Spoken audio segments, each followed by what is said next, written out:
Elle a vécu seule pendant des années, jusqu'à ce qu'un fermier géant se présente à son ranch. Éléonore de Valmont contemplait le vieux portail de fer forgé, rongé par la rouille, qui s'ouvrait sur les terres dévastées de son domaine familial. Depuis la mort de son époux, elle vivait seule dans la grande bâtisse criblée de fenêtres brisées et de couloirs vides. Chaque matin, elle parcourait la cour envahie par les herbes folles, son pas léger résonnant sur les pavés disjoints. Sa beauté, d'une grâce presque surnaturelle, tranchait avec le délabrement qui l'entourait. Ses longs cheveux dorés encadraient un visage fin. Ses yeux bleus de glacier reflétaient l'écho de ses souvenirs. Ce jour-là, un crachin automnal voilait le ciel de nuages bas. Éléonore installa une tasse de thé fumant sur la table branlante de la véranda, bougonnant contre la pluie qui s'infiltrait à travers la toiture percée. Elle n'attendait personne. La solitude était devenue son unique compagne. Pourtant, au loin, un mouvement attira son regard. La silhouette imposante d'un homme avançant entre les rangées de rosiers morts. Si vous aimez des histoires aussi émouvantes, aidez-nous à atteindre les 1000 abonnés. Cliquez sur s'abonner et partagez pour faire rayonner l'espoir. Il mesurait près de 2 mètres, large d'épaules, vêtu d'un manteau de laine épaisse qui battait son dos comme les ailes d'un corbeau. À chaque pas, la terre tremblait légèrement. Quand il s'arrêta à une dizaine de mètres, Éléonore distingua un visage buriné par le vent et le soleil, surmonté d'un couvre-chef de feutre brun. Ses yeux, d'un vert sombre, posés sur elle sans arrogance, portèrent la promesse d'un bouleversement. « Mademoiselle, dit-il d'une voix profonde comme le grondement d'un lointain orage, je suis Gaspard Morel, fermier de la région. Votre domaine tombe en ruine, et j'ai besoin d'une épouse pour m'aider à faire renaître la terre. Vous avez besoin d'un mari pour sauver votre nom. » Le choc fut immédiat. Éléonore sentit son cœur manquer un battement, puis battre plus fort qu'elle n'aurait cru possible. Le titanesque fermier se tenait là, implacable et sincère, proposant un pacte dénué de promesses galantes, mais empreint d'une honnêteté rare. Elle reposa sa tasse, le regard animé d'une lueur nouvelle. « Vous parlez comme un homme qui ne connaît ni mensonge ni fioriture, » répondit-elle. « Je veux entendre les détails. » Le géant inclina lentement la tête, et le vent, complice de ce premier échange, fit bruisser les feuilles mortes autour d'eux. Ce moment suspendu scellait à jamais le destin d'Éléonore. La vieille comtesse, jadis fière, devait désormais épouser le fermier géant pour sauver son ranch. Les premières lueurs de l'aube filtraient à travers la brume quand Éléonore quitta la demeure fatiguée pour rejoindre le vieux chêne, témoin silencieux de son enfance. Elle portait un châle de laine grise qui la protégeait du froid matinal. Gaspard Morel l'attendait, debout près des racines noueuses de l'arbre, les bras croisés, le visage tourné vers l'est. Le contraste entre son imposante stature et la silhouette élancée de la comtesse était saisissant. Leurs regards se croisèrent, empreints d'une gravité nouvelle, ni fierté blessée, ni défi, mais la première étincelle d'une entente possible. « Vous aviez des conditions à poser », commença-t-il, sa voix profonde résonnant comme un écho dans la clairière. Éléonore hocha la tête et déroula un vieux parchemin, relique d'un temps où son domaine prospérait. « Je veux conserver l'usage de la bibliothèque familiale, ainsi que la sérénité de mon sommeil. Je ne tolérerai ni cortège bruyant, ni fêtes intempestives. » Gaspard plissa les yeux, analysant chaque mot tracé à l'encre noire. « Je comprends, » répondit-il sobrement. « En échange, j'apporte la force nécessaire pour cultiver ces terres abandonnées. Mon savoir-faire, mes récoltes et ma main ferme sauront redonner vie à vos vignes. » Pendant un instant, le silence pesa.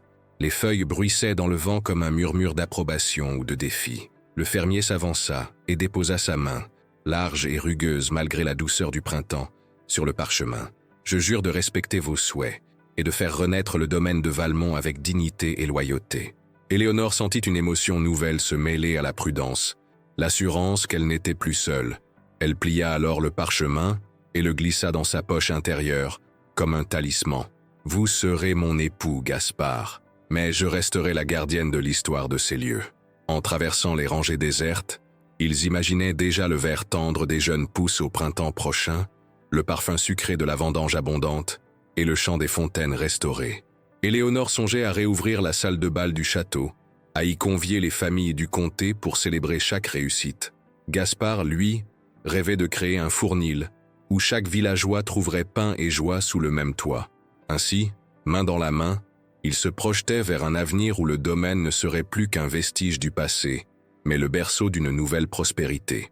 De retour vers le château, Éléonore et Gaspard découvrirent quelques villageois rassemblés sur le chemin. Leurs regards oscillaient entre surprise et respect, témoins silencieux de l'alliance inattendue. Gaspard posa discrètement sa main sur le bras d'Éléonore, geste protecteur qui fit aussitôt taire les murmures. Sous le chêne, scellés par un rayon de soleil et par leurs promesses, naissait une union fondée sur la confiance et l'espérance. Les pierres anciennes du domaine semblaient palpiter, comme animées par ce nouveau souffle. Lorsque l'été céda la place aux pluies d'automne, une menace prit la forme de nuées noires roulant sur les collines. Éléonore, penchée dans la grande grange désertée, ajustait les planches disjointes qui protégeaient les tonneaux vides, quand un fracas retentit. Une poutre lâchée craqua sous le poids de l'eau accumulée. Elle leva les yeux, le cœur battant, tandis que les gouttes s'infiltraient par les trous du toit. À cet instant, Gaspard surgit, silhouette imposante, ses bottes enfoncées dans la paille détrempée. Sans un mot, il saisit Éléonore par la taille et la fit reculer hors de la trajectoire d'une poutre qui allait s'effondrer. Le bois fendit l'air et s'écrasa là où elle se tenait, 1 mètre plus tôt, tandis que la tempête hurlait à l'extérieur, les rafales secouant les murs de la grange comme un navire pris dans la houle. Debout face à elle, trempé jusqu'aux os, Gaspard essuya une goutte de pluie qui coulait de ses sourcils. Son regard, habituellement impassible, s'adoucit d'une inquiétude profonde. « Tout va bien ?» demanda-t-il d'une voix grave, tandis qu'Éléonore passait la main sur ses cheveux trempés. Elle hocha la tête encore sous le coup de l'adrénaline. « Merci. Sans vous, je n'y serais pas parvenu. » Il lui sourit, dévoilant une canine légèrement tachée de terre, et lui tendit son manteau de laine pour couvrir sa robe légère. La pluie redoubla d'intensité, transformant la cour en un marécage boueux. Gaspard guida Éléonore jusqu'à la porte, où la lumière vacillante d'une lanterne projetait des ombres mouvantes. Leurs pas résonnaient sur les dalles noircies, et la comtesse sentit un frisson parcourir son échine. À chaque éclair, on aurait dit que la façade entière risquait de s'écrouler. Dans la cuisine, le feu crépitait déjà sous la marmite, un mets rustique mijoté par Jeanne, la guérisseuse prévenue en urgence. Des légumes locaux baignaient dans un bouillon parfumé, tandis que la flamme dansait sur les carreaux de faïence. Éléonore retira son châle trempé et s'assit devant la cheminée, les yeux encore écarquillés. Gaspard frotta doucement ses épaules pour la réchauffer. « Vous avez eu très froid. » Elle se laissa faire, appréciant la chaleur de ses mains.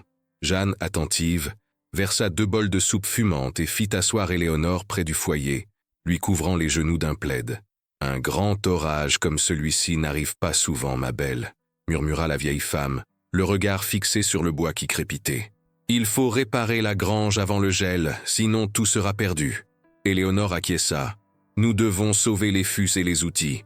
Et surtout, il nous faut renforcer la toiture. » Gaspard se redressa, le visage déterminé. « Demain, je ferai préparer les planches neuves et les clous.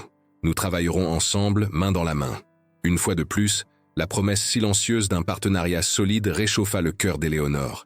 À travers la vitre embuée, elle aperçut les éclairs d'une colère céleste, mais plus rien ne lui faisait peur. Elle n'était plus seule face aux éléments. Dans la pénombre, leur regard se croisa, et un sourire complice naquit sur leurs lèvres. L'alliance née sous le chêne prenait racine contre les intempéries. Le domaine de Valmont, même frappé par la fureur des éléments, se relevait grâce à l'union de 2 âmes, l'une dédiée à la sauvegarde du passé, l'autre à la force de le faire renaître. Au lendemain de l'orage, Éléonore et Gaspard se levèrent dès l'aube pour examiner les dégâts.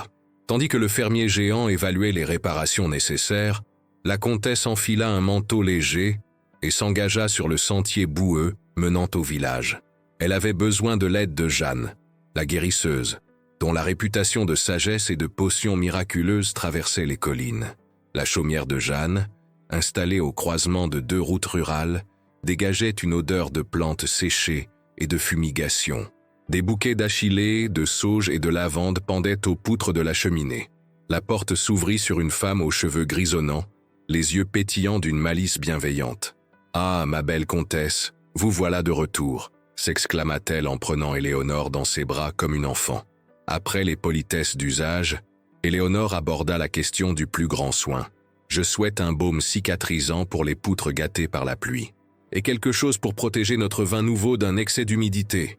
Jeanne hocha la tête, puis frappa doucement un mortier d'argile posé sur la table en chêne. Tandis qu'elle pilait des racines de consoude et broyait des écorces de chêne, elle lança mi-sérieuse, mi-railleuse. « Vous savez, mademoiselle, on ne peut pas réparer un domaine sans réparer les cœurs. Beaucoup murmurent que ce mariage est une folie. » Éléonore sentit un léger pincement. La rumeur de son union avec Gaspard s'étendait plus vite qu'elle ne l'imaginait. Elle répondit avec dignité. « Le domaine a besoin de sang neuf autant que de mains solides. Il renaîtra grâce à cette alliance. » Jeanne la fixa longuement, puis ajouta d'une voix plus douce. « Votre cœur, lui, reproche-t-il déjà la force de ce géant ?» Surprise, Éléonore s'arrêta de contempler le mortier. « Mon cœur, commença-t-elle, cherchant ses mots, n'a jamais connu d'homme aussi direct. Ses gestes sont brutaux parfois, mais jamais injustes. Je ne crains pas sa force, mais j'apprends à la tempérer par la mienne. » La guérisseuse posa enfin son baume dans un petit flacon d'étain et un mot pour le cuvier, en recommandant une poignée dans chaque fût avant la mise en fût. Puis, d'une main familière, elle effleura l'épaule d'Éléonore. « Très bien, vous faites un bon trade, la sagesse contre la vigueur. Mais soyez prudente. La colère des villageois, elle, n'est pas naturelle. Elle est vicieuse. » Sur le chemin du retour, Éléonore songea à la remarque de Jeanne. Les regards détournés, les chuchotements à l'église, l'accueil parfois glacial des aubergistes. Son mariage pragmatique était perçu comme un affront aux conventions. Pourtant, chaque défi renforçait sa détermination. Lorsqu'elle croisa Gaspard au bas de la colline, son manteau humide pansé de baume, elle s'arrêta. Il contempla le flacon qu'elle tenait, compréhension et fierté mêlées dans ses yeux. « Merci, Jeanne m'a envoyé ça en secret, » dit-elle. Il s'empara doucement du flacon et étreignit sa main. Ce geste simple, à l'échelle de ses bras puissants, fit naître en Éléonore une chaleur nouvelle. « Ensemble, nous contrecarrons les préjugés, » murmura-t-il. La comtesse acquiesça, levée sur la pointe des pieds pour lui souffler à l'oreille, et nous ferons renaître Valmont contre vents et marées. Tandis qu'il gravissait à la colline, le vent du matin embaumait la terre mouillée, promesse d'un renouveau. Lorsque la nouvelle du bal annuel de Montargis parvint au domaine de Valmont, Éléonore sentit un mélange de nervosité et d'excitation l'envahir. Depuis des décennies, aucun membre de la famille n'avait foulé le parquet ciré de la grande salle municipale.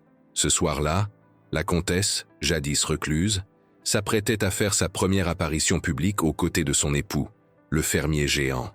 Dès la fin d'après-midi, les lanternes furent disposées dans la cour pavée, formant un sentier lumineux jusqu'à la calèche. Gaspard, vêtu d'un habit sombre sur mesure qui soulignait sa carrure impressionnante, attendait à l'entrée du perron.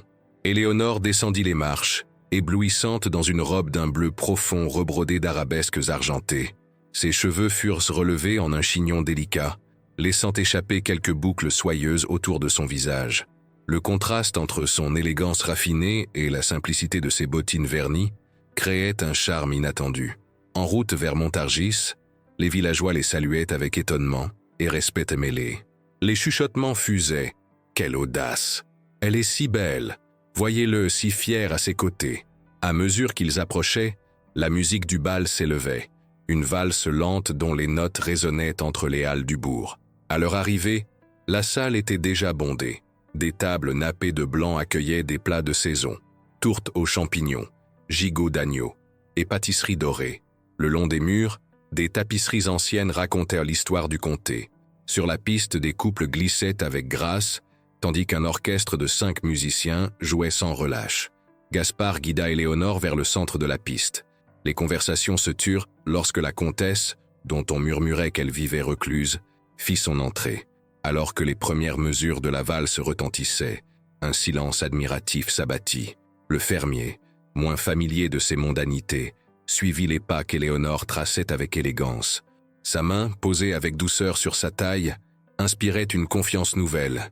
Le chevalier rival, le comte de Launay, s'approcha, un sourire en coin. « Vous dansez étrangement pour une dame de haute naissance. » Gaspard, d'un ton poli mais ferme, répondit « Madame mène la danse. » À ce mot, le visage d'Éléonore se détourna, mêlant défi et amusement.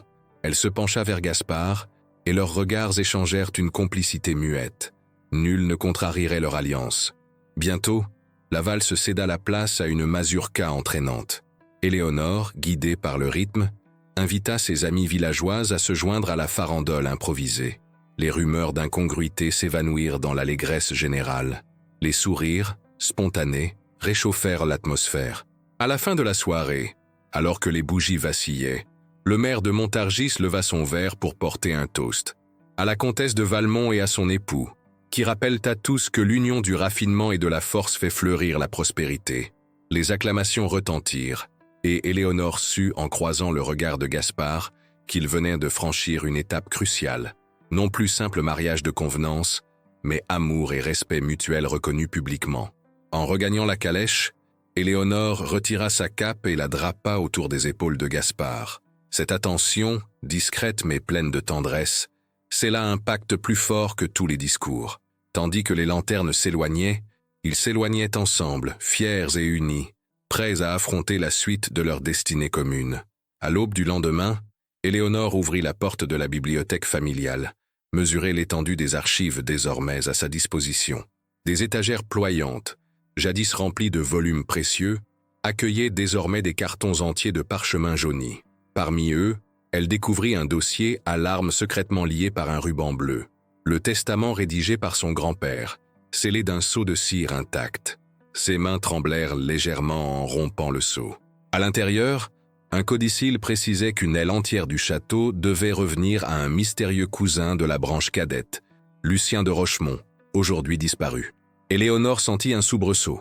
Ce même Lucien avait légué plus tard ses terres à Antoine de Rochemont, l'ennemi juré de Gaspard, et vraisemblablement commanditaire du sinistre incendie de la grange. Le cœur lourd, la comtesse descendit au salon où Gaspard réglait la livraison des planches neuves. À son entrée, il leva les yeux, inquiet. « Qu'y a-t-il » demanda-t-il. Éléonore tendit le document, son visage pâle reflétant la gravité de la découverte. « Voici le testament de mon aïeul » souffla-t-elle. « Il attribue une aile du château à Lucien de Rochemont, et non à ma lignée directe. » Gaspard lut en silence puis referma doucement le parchemin.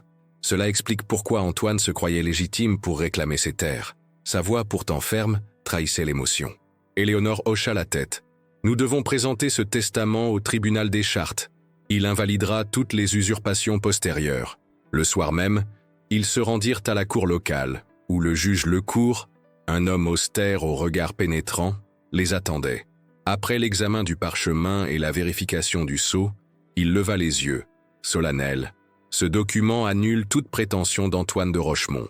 Votre domaine, comtesse, revient de plein droit à vous, et, par extension, à votre époux. » De retour à la bibliothèque, Éléonore sentit le poids des siècles se dissiper.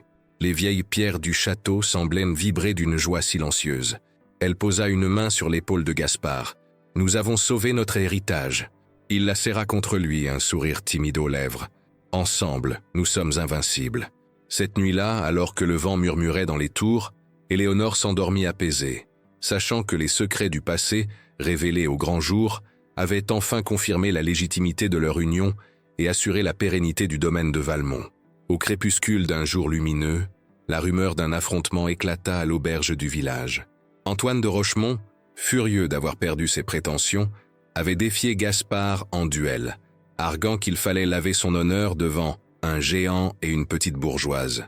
Les regards inquiets convergeaient vers le porche maculé de boue, où les deux hommes devaient se retrouver à l'aube. Éléonore accompagnait Gaspard lorsqu'ils atteignirent l'auberge poussiéreuse. Des lanternes à l'huile projetaient des halos incertains sur les visages ridés des paysans assemblés. Antoine, élégant dans un habit sombre rehaussé d'une broche blasonnée, tenait son pistolet d'un air théâtral. Face à lui, Gaspard, en pantalon de drap brun et chemise claire, paraissait étranger à la politesse mondaine. Toutefois, son regard ne laissait aucun doute. Il était prêt à défendre leur union et leur domaine jusqu'à l'extrême limite. Le magistrat local, levant sa voix avec autorité, énonça les règles du duel. Un seul coup par partie, à 10 pas de distance, pistolet en main. Éléonore, bouleversée, supplia Gaspard de renoncer. Ce duel ne fera que plonger nos deux familles dans le deuil.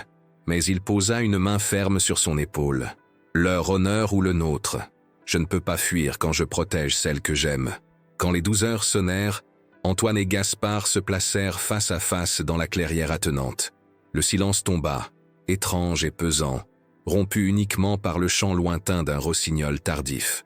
Éléonore, dissimulée derrière un arbre, retenait son souffle. Le signal retentit. Un coup sec porté sur le talon d'une botte de magistrat. Les deux hommes levèrent simultanément leurs pistolets. Antoine tira le premier.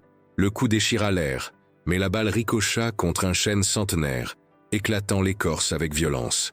Éléonore sentit son cœur se serrer. Gaspard, imperturbable, visa et pressa la détente. Un unique coup claqua. Antoine chancela, le bras projeté en arrière, grognant de douleur. Sa cotte de mailles improvisée s'était montrée inutile. La balle l'avait atteint à l'épaule. Le silence revint, puis un murmure s'éleva dans la clairière.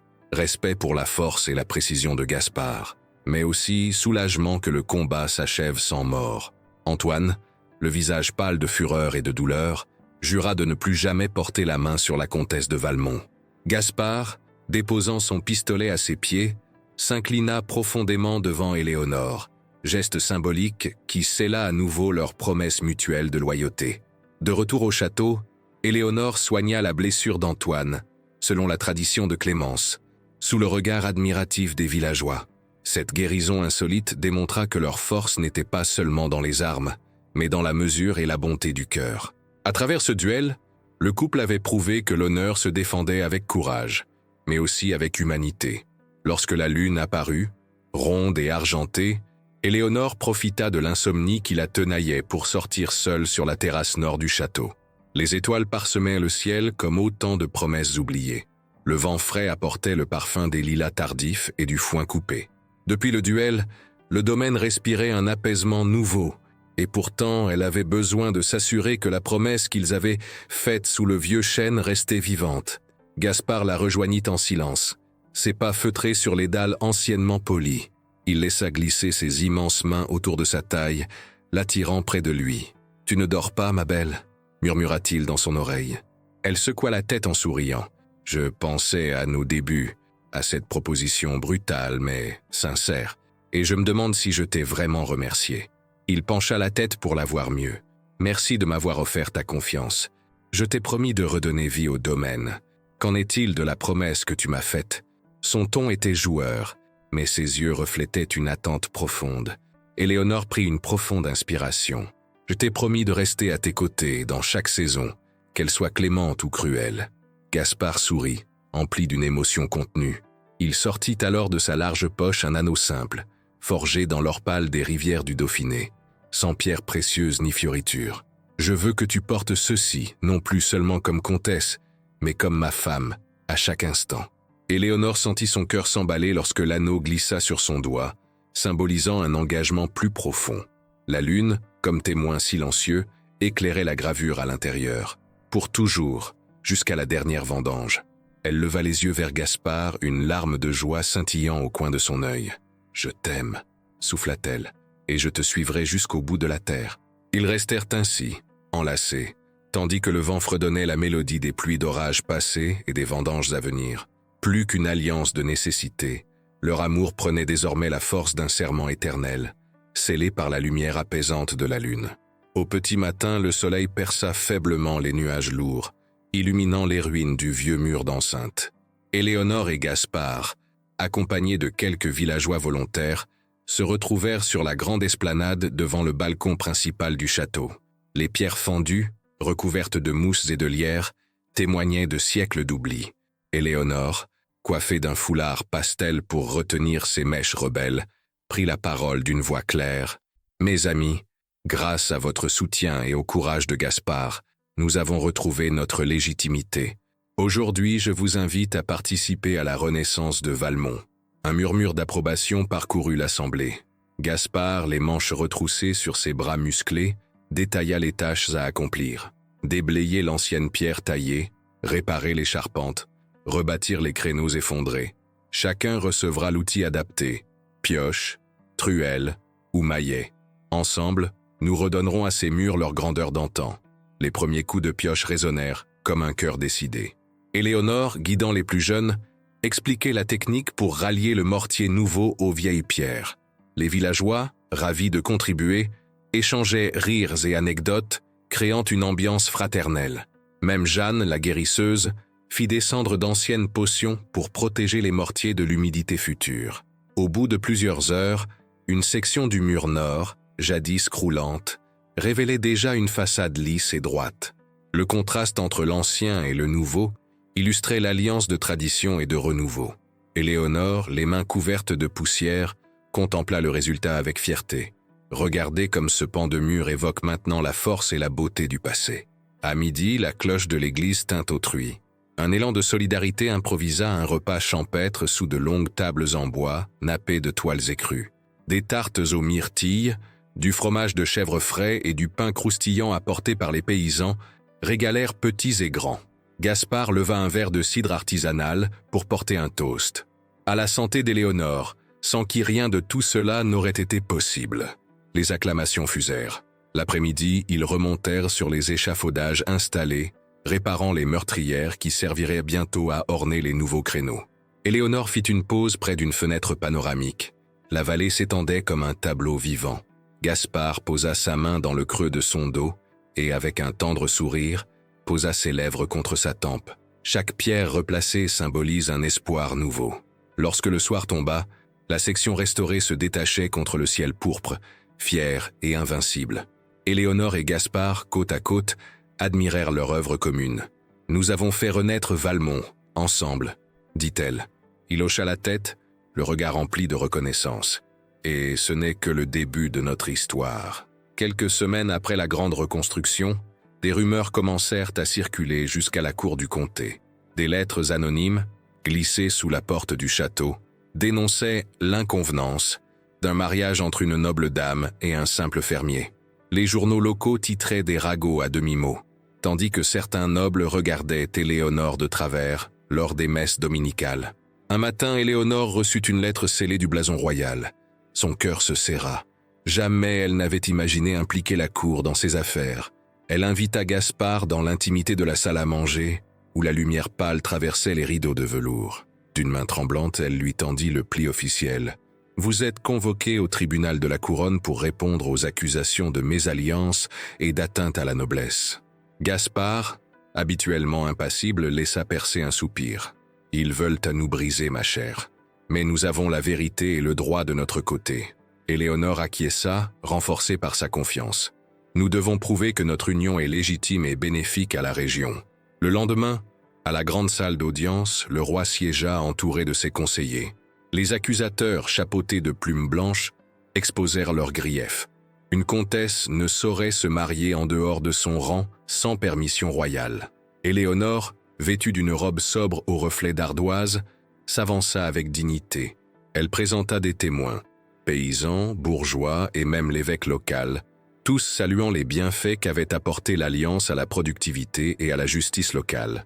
Gaspard, à son tour, parla avec une éloquence inattendue. « Votre Majesté, je ne suis qu'un humble fermier, mais mon honneur est aussi noble que le sang que j'ai fait couler pour préserver ce domaine.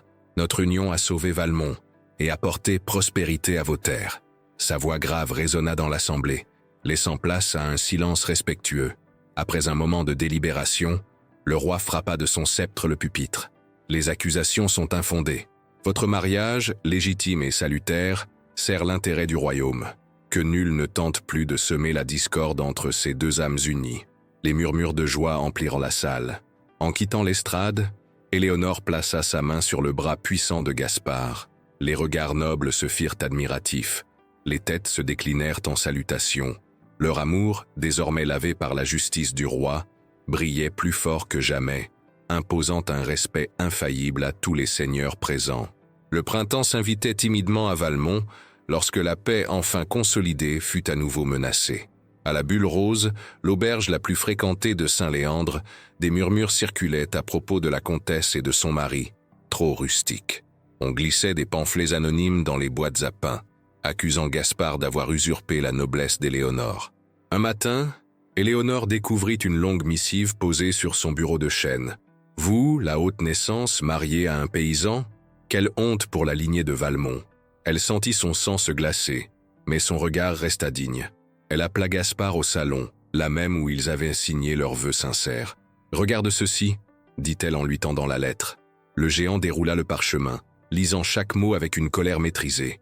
Ses larges épaules se redressèrent, le menton se leva. « Ils ne comprennent rien à notre bonheur », commenta-t-il. Éléonore posa sa main sur la sienne, geste apaisant. « Nous savons la vérité, et elle brille plus fort que leur calomnie. » Pourtant, l'affaire prit de l'ampleur lorsque le baron d'Aulnay, cousin éloigné d'Éléonore, envoya un courrier royal pour contester la validité de leur mariage devant la cour du roi. Accuser la comtesse de mésalliance relevait d'une victoire politique, destinée à récupérer les terres de Valmont. La convocation arriva par pigeon royal. Audience dans 15 jours, à Versailles. Le dîner ce soir-là fut silencieux. Gaspard, d'ordinaire si loquace sur les chiffres de la récolte, demeurait taciturne. Éléonore, le cœur serré, ne cessa de revoir les mots de la lettre. Indigne des conventions. Offense à la noblesse. Elle se leva soudain et alla puiser dans l'argenterie ancestrale 2 coupes d'eau pure. Vivons ce procès comme un voyage dont nous reviendrons plus forts. Le ton mordant d'humour masqua mal son inquiétude. Les jours suivants furent consacrés à la préparation du dossier. Copie des actes de naissance, témoignages des vignerons, lettre du juge Lecourt confirmant la légitimité du testament du grand-père. Éléonore passait ses nuits à relire chaque document, tandis que Gaspard, malgré son allure rustique, révisait arithmétiquement les coûts d'un voyage jusqu'à la cour royale et des frais d'avocat. À la veille du départ pour Versailles, les villageois de Saint-Léandre se rassemblèrent sur la place principale. Ils offrirent un panier de fruits et un fagot de fleurs de tilleul, signe de leur soutien inconditionnel. Jeanne, la guérisseuse, y ajouta un flacon de potion calmante pour les nerfs de la comtesse. La cour peut être redoutable, mais votre cœur est plus sage que leur jugement, murmura-t-elle. Au lever du soleil, Éléonore et Gaspard s'engagèrent sur la route pavée vers la capitale. Leurs chevaux, fringants, portèrent les couleurs de Valmont, bleu d'ardoise et argent. À chaque pas, Éléonore sentit monter en elle une détermination nouvelle. Elle défendrait son honneur et son mariage, non plus par devoir, mais par amour profond. Le château de Valmont demeura silhouetté derrière eux, majestueux et confiant en l'avenir. Les calomnies, comme des nuées passagères, n'avaient pas eu la force de briser l'alliance née sous le chêne. Et cette conviction les accompagna tout au long du voyage, prête à être exposée devant le roi lui-même. Le carrosse royal glissa sur les pavés humides de la route menant au palais de Versailles, escorté par 2 gardes en livrée pourpre et or. À l'intérieur, Éléonore et Gaspard, serrés l'un contre l'autre, sentaient le poids de la solennité les envelopper. Les jardins du roi, baignant dans la lumière matinale, semblaient prêts à accueillir leur passage, mais l'ombre du procès planait sur leur cœur. Dès la grille franchie, des pages les conduisirent par des couloirs tapissés de velours cramoisi jusqu'à la vaste salle d'audience ornée de fresques de Tiepolo. Le roi, majestueux dans son manteau brodé d'hermine, trônait au centre, entouré de ses conseillers et juges. À ses pieds, une table de marbre accueillait les pièces du dossier. Parchemins officiels, signatures scellées, lettres de témoignage, tout soigneusement aligné. Le grand chambellan fit retentir sa voix. « Présentez-vous ». Gaspard, dont la carrure rivalisait avec celle des colonnes, inclina son chapeau avec respect. Éléonore, drapée de soie bleu nuit, s'avança d'un pas assuré. Un murmure parcourut l'assemblée. La comtesse de Valmont était connue pour sa grâce et son intelligence. Le procureur, un homme sec à la voix feutrée, ouvrit le débat. « Votre Majesté, nous sommes ici pour examiner la validité de l'union entre la comtesse Éléonore de Valmont et le fermier Gaspard Morel.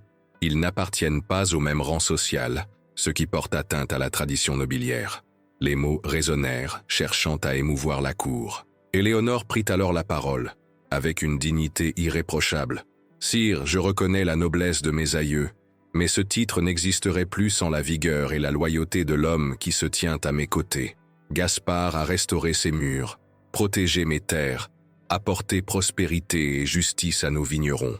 Notre union n'est pas une offense, mais une alliance mutuelle, bénéfique à votre royaume. » Gaspard, moins habitué des discours, s'inclina et parla. « Sire, mon sang n'est pas noble, mais mon cœur est pur. Je jure de défendre Valmont et d'honorer ma parole envers madame, pour le meilleur et pour le pire. » Sa voix grave, sincère, captura l'attention de tous. Plusieurs témoins furent appelés. Jean, le forgeron, attesta de la reconstruction de la grille du domaine. Marie, la marchande, du commerce florissant grâce aux vignobles revigorés. Et même le chevalier de Montbazon, rival adouci, reconnu que l'amour du couple et leur travail commun avaient tissé Valmont en modèle de réussite locale. Après de longues délibérations, le roi s'adressa enfin à son conseil. Ces témoignages prouvent que l'union entre la noblesse et le travail paysan, loin d'être une faute, constitue une force pour le royaume. Je déclare cette alliance non seulement valide, mais digne d'exemple. Dans un silence suspendu, un conseiller s'avança et scella la décision royale d'un coup de marteau sur le pupitre. La mésalliance était pleinement légitime. Applaudissements discrets, révérences et larmes de joie d'Éléonore, que Gaspard recueillit dans ses bras puissants. En quittant l'enceinte du palais, un sentiment de triomphe les envahit. Non seulement ils avaient défendu leur amour, mais ils avaient prouvé la valeur d'une société unie par l'effort et la loyauté plutôt que par le sang et la coutume. Le voyage de retour à Valmont se fit dans un cortège honorifique, preuve que le couple, de toute évidence, incarnait la nouvelle ère que le roi souhaitait pour son royaume, une époque où l'honneur, l'amour et le travail manuel coexistaient pour bâtir un avenir prospère. À la fin de l'été, lorsque les grappes pourpres atteignirent leur apogée, Éléonore organisa un festin grandiose au cœur des vignes renaissantes. Sur la grande allée, dressée entre deux rangées de cèpes, une longue table fut installée, nappée de toiles blanches et ornée de bouquets de tournesols et de vignes en fleurs. Des dizaines de convives, paysans, artisans, notables et proches de la cour, se rassemblèrent dès l'aube pour célébrer la première vendange entièrement restaurée par le couple. Les pressoirs croulaient, sous le poids des grappes mûres, prêtes à livrer un nectar d'exception. Tandis que le soleil caressait les collines d'or et de verre, Éléonore parcourut les rangs, saluant chaque bras qui avait contribué à la récolte. Gaspard, vêtu de sa chemise à carreaux et du foulard rouge emblématique de la région, menait les convives vers le pressoir principal, installé sur un podium de planches neuves. Au signal de la comtesse, les premiers grains furent foulés sous les pieds des invités, produisant un jus rubis qui coulait dans des cuves de bronze poli. Un air de liesse s'empara de l'assemblée. On chantait des refrains anciens, on dansait la mazurka et la bourrée, tandis que des crieurs récitaient les mérites du vin nouveau et de la renaissance du domaine. Le clou de la journée survint au moment du banquet. Sous un pavillon de treillis recouvert de vignes vierges, des plats typiques firent leur apparition. Pâté de sanglier, terrine de lapin aux herbes, gibier grillé, légumes du potager, fromages affinés par Madame Durand, et bien sûr, des flûtes débordant de nectar ambré. Éléonore, en bonneterie légère et tablier brodé, servait les premiers toasts avec un sourire radieux, heureuse de voir l'union du raffinement et de la rusticité. À une extrémité de la table, le baron d'Aulnay, jadis sceptique, leva son verre vers le couple. « Je salue votre œuvre. Ce festin n'est pas seulement un banquet de vendange, mais le triomphe de l'harmonie entre deux mondes. » Les applaudissements éclatèrent, et même les visages les plus fermés s'adoucirent. Lorsque la fête se prolongea jusqu'au crépuscule, lanternes et torches illuminèrent doucement la scène. Éléonore et Gaspard, main dans la main, firent le tour des convives pour recueillir leurs félicitations. Dans leurs yeux brillait une fierté partagée. Ils avaient bâti quelque chose de plus grand qu'eux, un domaine où l'amour et le travail se conjuguent pour donner un vin digne des palais royaux. Le festin des vendanges resta dans les mémoires comme la première journée d'un âge d'or pour Valmont, où chaque grain foulé symbolisait la victoire de la persévérance, de la confiance et de l'union de deux âmes que rien ne pouvait plus séparer. Lorsque l'automne déploya ses premiers voiles dorés, Éléonore et Gaspard comprirent que la prospérité de Valmont ne dépendait pas seulement de leurs efforts, mais aussi de la force du tissu social qu'ils avaient tissé. Ils décidèrent d'organiser une journée communautaire consacrée aux métiers d'autrefois, invitant forgerons, tisserands, tonneliers et apothicaires à présenter leur savoir-faire sur la place du château. Dès l'aube, les échoppes s'installèrent le long de l'allée principale. Le souffleur de verre façonnait des fioles colorées, tandis que le forgeron, derrière son enclume, martelait l'acier rougeoyant. Gaspard, vêtu d'un tablier de cuir, armait les pales du potier quand Éléonore, en robe aux teintes d'automne, tendait la main aux visiteurs pour expliquer la filière du vin, du cep au fût. Jeanne, la guérisseuse, ouvrit un atelier d'herboristerie. Elle montra comment préparer infusions et onguents pour soigner les maux de saison. Les enfants, émerveillés, participèrent à un concours de paniers garnis de pommes et de noix. tandis que les anciens chantaient des ballades traditionnelles autour d'un feu de bois. À midi, un grand banquet fut dressé.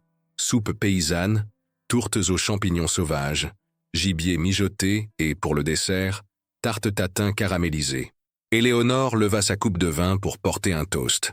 À chacun de vous, artisans de l'ombre et gardiens de nos traditions, votre savoir est le pilier de notre avenir commun. Les applaudissements retentirent, réchauffant les cœurs. L'après-midi, Gaspard invita les participants à visiter le pressoir et la cave à barriques. Il expliqua, marteau à la main, comment équilibrer l'air dans les fûts pour affiner les arômes.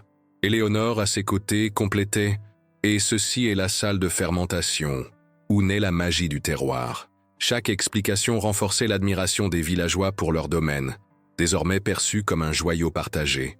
Le clou de la journée survint lorsque les artisans offrirent un cadeau au couple, un tonneau gravé des noms d'Éléonore et Gaspard, en reconnaissance de leur dévouement à la communauté. Les larmes vinrent aux yeux de la comtesse, émue par ce geste spontané.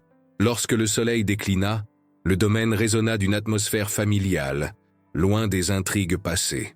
Cette journée des métiers ancestraux consacra l'idée que chaque habitant de Valmont, du plus humble journalier au plus noble seigneur, formait un lien indissociable, une chaîne de solidarité et de respect mutuel, cimentée par le travail et l'héritage culturel. L'hiver arriva enfin, drapant les collines de Valmont d'un manteau immaculé. Les premières neiges firent craquer les branches des arbres fruitiers, et la vie du domaine ralentit sous le gel. Éléonore et Gaspard savaient que ces mois rigoureux mettraient à l'épreuve la solidarité qu'ils avaient cultivée. Ils commencèrent par organiser une ronde de surveillance. Chaque soir, 2 paysans veillaient aux abords du château pour sécuriser les réserves de fourrage et allumer les torches le long des chemins enneigés. Jeanne, la guérisseuse, tint un atelier pour réchauffer les cœurs et préparer potions et infusions à base de gingembre et d'écorce d'orme, utiles contre les frissons persistants. Les repas, désormais rassemblés autour de la grande cheminée de la salle à manger, se firent de frugaux mais chaleureux, potages épais, ragoûts de châtaigne et pain de seigle fraîchement cuit. Chaque soir, Éléonore lisait à voix haute des extraits de romans chevaleresques, tandis que Gaspard, près du feu, réparait méticuleusement les outils de la ferme. Un jour, un blizzard surprit une caravane de marchands longeant la route principale. Les chariots furent bloqués par la neige et leurs troupeaux dispersés. Sans hésiter, Gaspard mit ses bottes et son manteau épais pour aller à leur rescousse, avec 3 villageois aguerris. Éléonore, surveillant le fournil, déclara « Préparez du pain et du bouillon chaud. Ils reviendront épuisés, mais nous ne laisserons personne périr. » Après plusieurs heures éreintantes, Gaspard et les paysans ramenèrent les marchands hébétés mais sains et saufs. À leur retour, une foule se pressa pour leur offrir couverture, vin chaud et eau de vie. Les larmes d'émotion coulaient librement, tandis qu'Éléonore serrait son mari dans ses bras. « Tu as sauvé des vies, mon amour. » Le grand blizzard dura 3 nuits. Quand enfin l'aurore dévoila un ciel clair, le domaine de Valmont émergea plus soudé que jamais. L'hiver avait mis à nu les fragilités, mais aussi révélé la force de la communauté. Les survivants, réunis autour de la table de charité dressée dans la grande salle, savaient désormais que l'adversité, loin de les briser, les rapprochait dans un lien indéfectible. Avec le retour des jours plus cléments, Éléonore sentit en elle le doux frémissement d'une vie nouvelle. Elle était enceinte de quelques mois. Le château se prépara à accueillir un héritier, symbole de l'union parfaite entre la noblesse et la terre paysanne. Les villageois décorèrent la cour de rubans bleus et argent, tandis que Jeanne concoctait des tisanes pour préserver la santé de la comtesse. Gaspard, ému, choisit les plans d'un berceau en chêne, qu'il tailla personnellement dans la forêt du domaine, gravant dessus leurs initiales enlacées.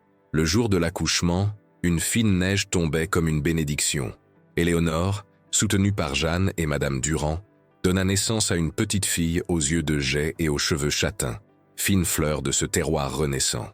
Gaspard, les larmes aux yeux, posa un baiser sur le front de son épouse, puis sur le petit visage du nouveau-né. Notre avenir est entre de bonnes mains. Les cloches de l'église sonnèrent une aubade, et toute la communauté se rassembla dans la cour, offrant pain, lait et miel en geste de bienvenue. Le baron d'Aulnay, jadis sceptique, approcha la berceau et murmura « Qu'elle porte haut l'héritage de Valmont, un jour digne de ses parents. » Dans les années qui suivirent, La petite grandit librement entre les vignes et les salles du château, écoutant les histoires chevaleresques d'Éléonore et apprenant la conduite des chevaux avec Gaspard. Le domaine prospéra comme jamais, alliant tradition familiale et innovation agricole introduite par le fermier géant. Lorsque la jeune fille atteignit l'âge de 5 ans, Éléonore et Gaspard plantèrent un bosquet de chênes autour de la basse-cour, marquant chaque arbre du nom d'un moment clé de leur histoire. La proposition première aux chênes, le procès à Versailles, le festin des vendanges, un héritage vivant destiné à grandir et à rappeler à chaque génération l'amour et le courage qui firent renaître Valmont. Ainsi s'acheva le cycle, de la ruine à la splendeur, de la méfiance à la solidarité, de la peur à l'espérance. Sur les collines dorées, la silhouette du château dominait désormais un paysage fertile et habité, reflet de l'union d'Éléonore et Gaspard, un mariage forgé par la nécessité, transformé en légende. En quittant ces terres, souvenez-vous que c'est dans l'union de nos différences que naît la vraie force. Noblesse de cœur et courage du travail, main dans la main, comme Éléonore et Gaspard ont su le montrer. Si cette histoire vous a touché, pensez à vous abonner à la chaîne. Chaque jour, une nouvelle aventure vous attend. Abonnez-vous et rejoignez notre communauté.